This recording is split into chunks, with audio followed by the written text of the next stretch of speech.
bem-vindos a mais um Giro Sindical. O Giro Sindical é uma parceria entre o DIEESE e o SINDIC-CT. DIEESE é o Departamento Intersindical de Estatística e Estudos Socioeconômicos e SINDIC-CT é o Sindicato Nacional dos Servidores Públicos Federais da área de Ciência e Tecnologia no setor aeroespacial. E este programa vai tratar sobre um tema muito importante. Nós vamos tratar sobre a indústria a partir das perspectivas de seus trabalhadores e trabalhadoras. E quem vai nos ajudar nessa tarefa de hoje é a minha xará, a economista Renata Filgueiras, ela que é do DIEESE e atua na CNM, na Confederação Nacional dos Metalúrgicos da CUT. Renata, bem-vinda, obrigada por aceitar nosso convite. Obrigada, Renata, eu que agradeço, é um prazer estar aqui conversando com você. As preocupações sobre a indústria, ela não é necessariamente uma novidade. Mesmo antes do governo Jair Bolsonaro, a gente já tratava recorrentemente desse tema a partir da ótica da desindustrialização precoce no país. Durante o governo Jair Bolsonaro, foi abandonada toda e qualquer política ativa sobre o setor. E agora, diante de um governo que se propõe à reconstrução do país, nós temos visto os trabalhadores e trabalhadoras fazendo propostas, buscando a participação no debate público. E sobre esse tema do Plano Indústria 10, é que a gente vai contar aqui com a sua ajuda. Conta aqui para a gente como ele foi formulado, quem participou desse plano e a quem ele se dirige. A primeira publicação é de 2018, certo? Ele foi construído pelo macro setor da indústria da CUT, que engloba as confederações da indústria ligadas à CUT, e pelo Instituto Trabalho e Indústria, o TID, que é um instituto que foi pensado e construído também pelo macro setor da indústria da CUT. Então, lá em 2018, eles fizeram uma série de discussões com os técnicos do DIEESE, com especialistas de universidades, pesquisadores da indústria, para elaborar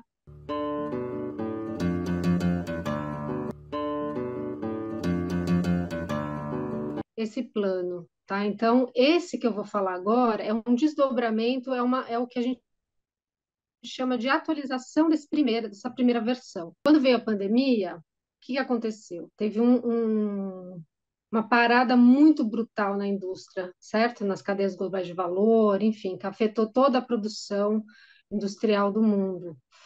Então, eles identificaram a necessidade de retomar essa discussão para atualizar esse plano. Então, a gente teve um processo de discussões de 2020 e 2021, uma série de debates feitos com temas diversos, com especialistas, com os técnicos do DIEESE, com universidades. Essencialmente, ele se destina para entidades, instituições e pessoas que têm a indústria como seu foco, né, como seu objetivo.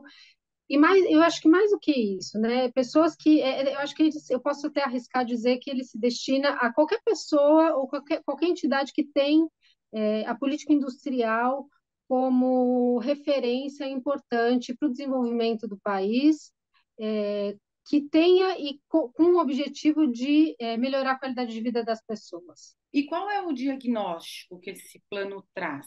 O que seria uma desindustrialização que não levaria esse adjetivo de precoce? Só rapidamente, o Brasil tem aí o seu processo de industrialização pesada, vamos pensar aí de 30 a 80, 1930 a 1980. E a partir de 80, o que a gente começa a observar? Um processo de desindustrialização. Então, a parcela de contribuição que a indústria faz ao PIB, ela vai diminuindo sistematicamente desde 1980.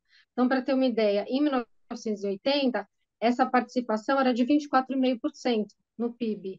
Em 2020, ela já está em 12,3%, tá? Segundo os dados das contas nacionais do IBGE. Mas, além disso, esse processo de desindustrialização precoce, ele significa também o que a gente chama de perda de densidade industrial, principalmente por conta do aumento da penetração das importações e da desnacionalização das cadeias produtivas. E por que é precoce? Alguém pode dizer assim, mas todos os países industrializados ou desenvolvidos não tem mais indústria tão forte, né? Não tem, o setor de serviços está crescendo em todos os países, né? Alguém pode dizer isso.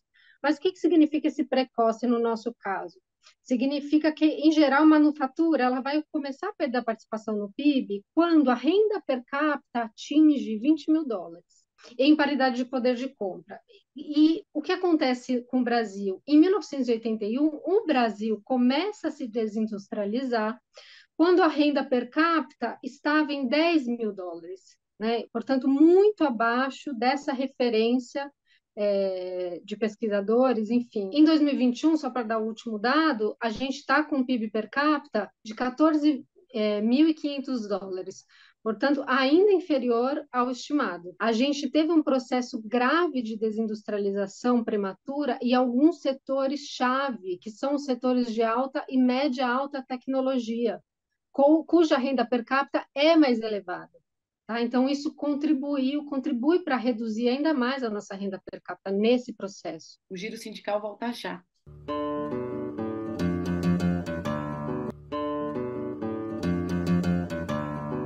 O Giro Sindical está de volta e este programa recebe a economista Renata Filgueiras e a gente está conversando sobre a indústria, mais precisamente sobre o Plano Indústria 10+. Agora, explica para a gente o que significa dizer que a indústria é um setor dinâmico, como ela interage com os outros setores.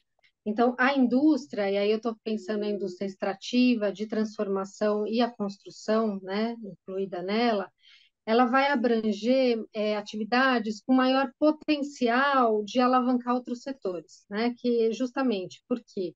Porque a indústria ela vai criar e recriar produtos, né? Ela vai recriar insumos, tecnologias, processos. Ela tem um potencial expressivo de geração de empregos diretos e indiretos na economia muito grande, né? Então, quanto mais um setor industrial se desenvolve, mais novos processos e tecnologias sofrem um transbordamento, é o que a gente chama de efeito transbordamento, né? Esses processos que a indústria cria, eles transbordam para outros setores da economia. Então, ele vai elevar, portanto, a demanda nesses outros setores, aumentando investimentos e a produtividade da economia como um todo. Então, uma indústria desenvolvida, por exemplo, ela vai proporcionar maiores inovações tecnológicas, superávit da balança comercial, estimular o crescimento econômico, vai elevar a produtividade da economia, vai promover o desenvolvimento regional, vai aumentar justamente os salários, porque a indústria tem os maiores salários, né, em geral. O Brasil, ele está atualmente, os serviços correspondem a 70% do PIB, enquanto a indústria total corresponde a 22,5%. E aí eu estou falando toda a indústria, né?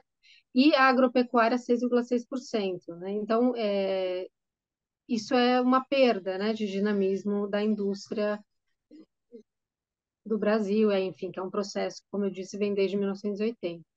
E agora, entrando um pouquinho no plano em si, qual é o objetivo principal do plano? Quais são as diretrizes? Quais são os itens em que esse plano se desdobra? Ele tem um objetivo principal, que é articular a produção industrial com um projeto de desenvolvimento econômico e social que busca a melhoria da qualidade de vida das pessoas. Agora, a preocupação é aumentar a participação da indústria no PIB?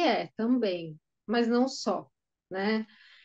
A reindustrialização, que a gente tem chamado, alguns chamam de nova industrialização, né? A gente tem chamado de reindustrialização, ela não é um fim em si mesma, certo? A indústria por si só não vai melhorar a qualidade de vida das pessoas. Então, o plano ele se propõe a articular justamente essa reindustrialização com o atendimento das demandas urgentes da população brasileira, através do que tem sido bastante discutido também, são as missões socioambientais prioritárias.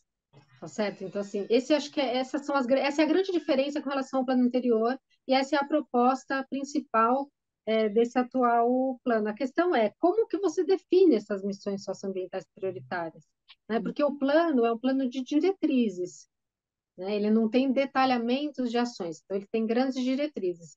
A gente tem 27 diretrizes no plano, agrupadas em 4 blocos, né? Então, e eu acho que o maior desafio é justamente definir essas missões prioritárias, porque elas são o carro-chefe do plano, Indústria 10+, e a partir daí, como é que você vai articular uma série de políticas públicas e industriais para alcançar né, para atingir essas missões. Algumas diretrizes fundamentais, a primeira delas, que é o carro-chefe, são as missões sociais, mas com geração de empregos de qualidade. Né? Então, isso é uma referência muito importante. Uma segunda diretriz, que é garantir um processo consistente de inovação e modernização tecnológica, atender necessidades fundamentais da sociedade através das missões, promover o readensamento, né, das cadeias produtivas de valor, uma política industrial alinhada com a preservação do meio ambiente.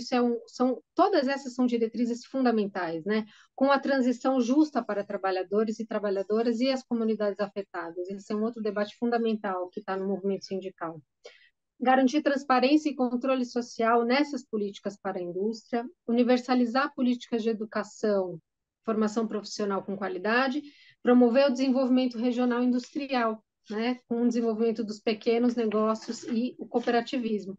E, por fim, não menos importante, políticas macroeconômicas e tributárias alinhadas com esse desenvolvimento, pensando aí num Estado que é articulador, que vai garantir a política externa soberana e que promovendo, portanto, a indústria nacional. A gente não pode ter uma série de políticas industriais sem uma política macroeconômica e tributária. A reforma tributária está aí em debate agora, atualmente, sem políticas que se articulem com esse objetivo. Eu queria que você trouxesse aqui um detalhamentozinho de como esse plano Indústria 10+, se liga à proteção do meio ambiente. O plano, ele pressupõe que as políticas para a indústria, elas devem estar orientadas com essa discussão da transição energética. Mas eu acho que uma discussão muito importante, que não é somente a transição energética, a questão ambiental, para a redução dos gases de efeito estufa, tá?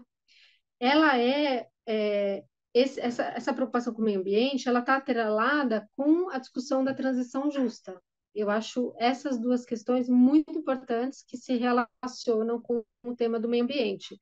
Então, aquela chamada indústria verde, né? Como é que a gente vai transitar de uma indústria que polui, que é excessivamente poluente, para uma indústria, entre aspas, verde ou menos poluidora, né? A preocupação é justamente atrelar essa discussão com a transição justa, para que os trabalhadores, que é essa que é a proposta, participem desse processo. Você vai fazer um processo de transição energética, tá bom. Por exemplo, na siderurgia, né? Então vamos pensar aí você tem que atrelar um plano de transição justa para esses trabalhadores e para as comunidades que já são fortemente afetadas. Então, se a gente pensar aí a mineração, por exemplo, uma das coisas é aumentar a taxação para esses setores que poluem mais, né? E você constrói um fundo com essas taxas, enfim, um fundo para financiar essa transição energética. Uma outra coisa é elaborar planos de desenvolvimento locais, né, com trabalhadores, com as comunidades afetadas, ouvindo essas pessoas, planos que sejam dialogados e construídos coletivamente, planos que possam viabilizar alternativas de emprego, especialmente, né? Porque a transição energética envolve necessariamente mudança na estrutura produtiva e vai mudar os empregos nessa antiga estrutura para essa nova estrutura. Fique com a gente que o Giro Sindical volta já já.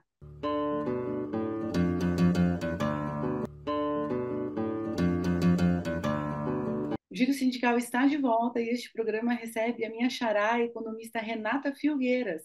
E o nosso tema aqui é a indústria, mais precisamente o Plano Indústria 10+, que tem um prognóstico, um diagnóstico e propostas para a indústria no país. Como esse plano pensa a articulação entre o Estado, o setor privado e os trabalhadores para a promoção dessa indústria que você contou para a gente que é defendida por trabalhadores e trabalhadoras, que é aquela que não polui, é aquela que produz para resolver problemas das pessoas e não só apenas para um enriquecimento do proprietário do capital, que também se preocupa com a redução das desigualdades regionais, das desigualdades sociais. Os atores sociais, eles têm que estar articulados nesse processo, porque é um processo.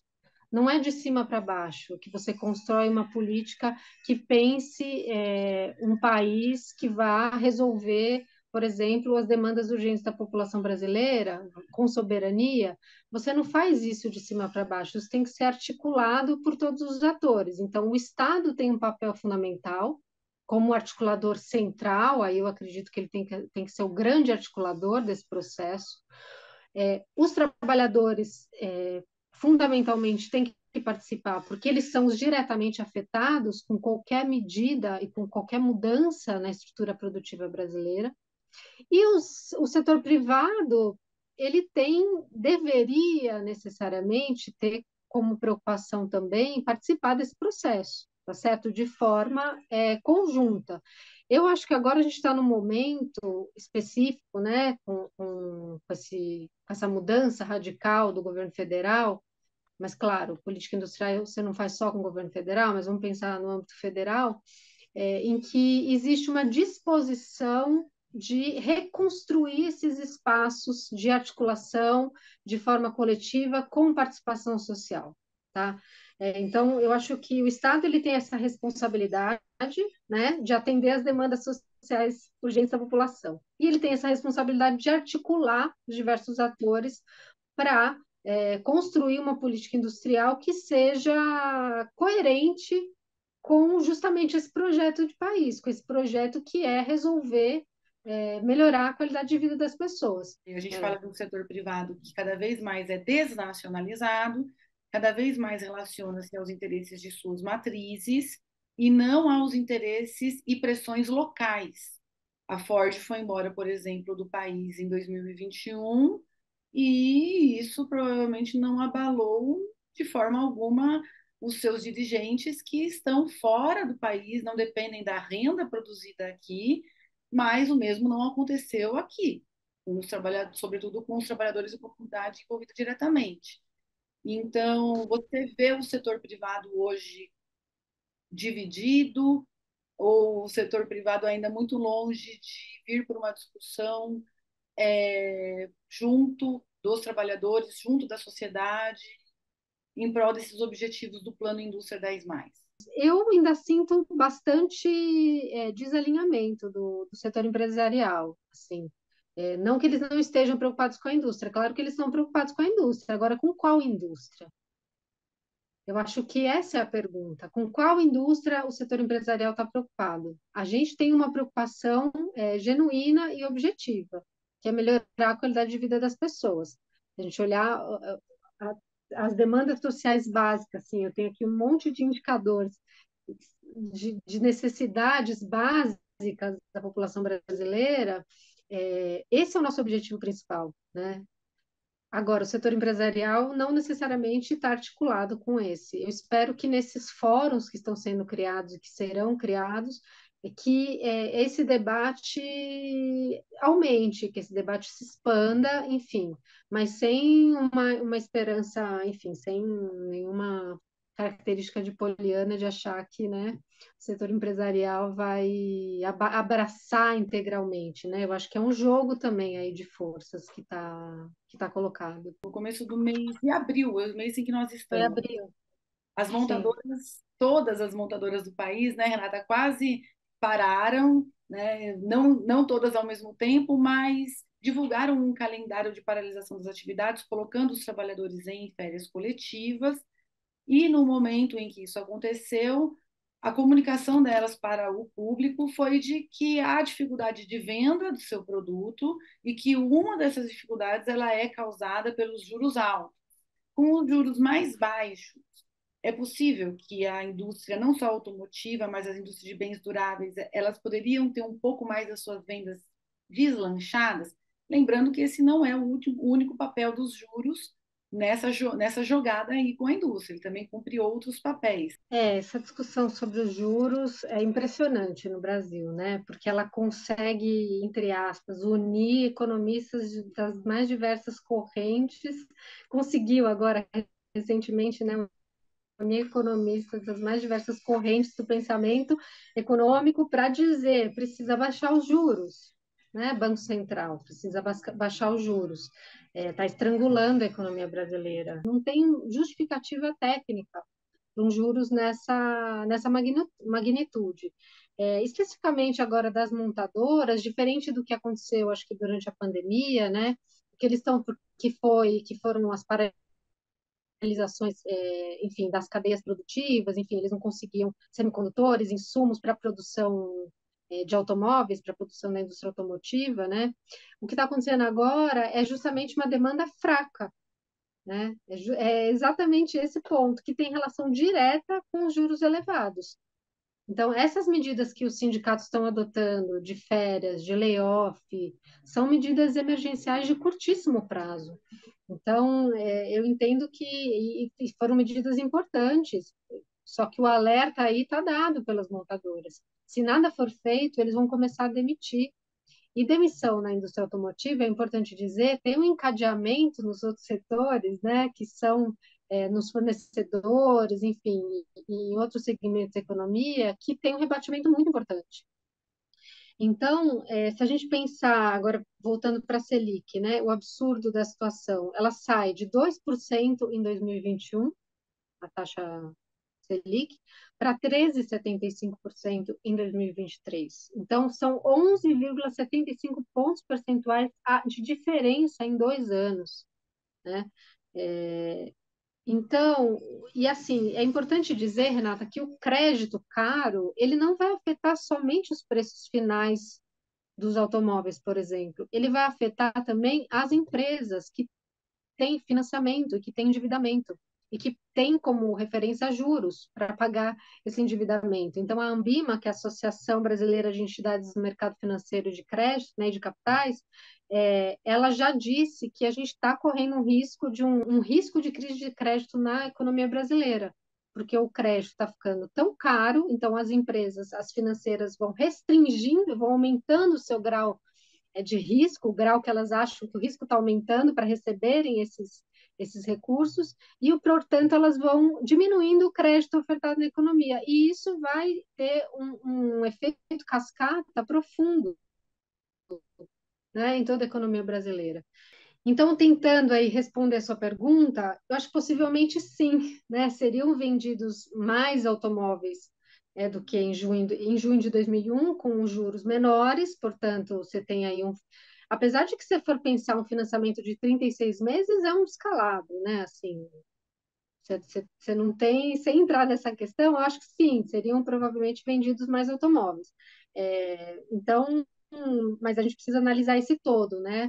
Então, a situação é urgente e complexa. Agora, esse ponto específico que você tocou, ele é urgente e ele precisa de medidas urgentes. Eu acho que todos os trabalhadores do setor automotivo do Brasil estão todos articulados para propondo medidas urgentes, porque é papel e é comum que eles façam isso, né, para tentar resolver essa questão de uma forma mais rápida possível. Por quais mecanismos este plano propõe que esses objetivos sejam alcançados? Porque eles parecem metas que não são muito, fazem muito diálogo com a indústria. A gente tem no Brasil 33 milhões de pessoas passando fome, tá? A gente tem 125 milhões de brasileiros em segurança alimentar, ou seja, não consegue comer ou fazer alguma refeição em algum momento do dia. A gente tem 10 milhões de pessoas morando em áreas de risco, em habitações precárias, 100 milhões de pessoas sem coleta de esgoto, e por aí vai, assim, tem um monte de deficiência de necessidades. Então, assim, por esses exemplos que eu dei, se a gente pensar a questão da segurança alimentar, tem um elemento produzido pela indústria que é muito importante para a produção de alimentos, que são os fertilizantes.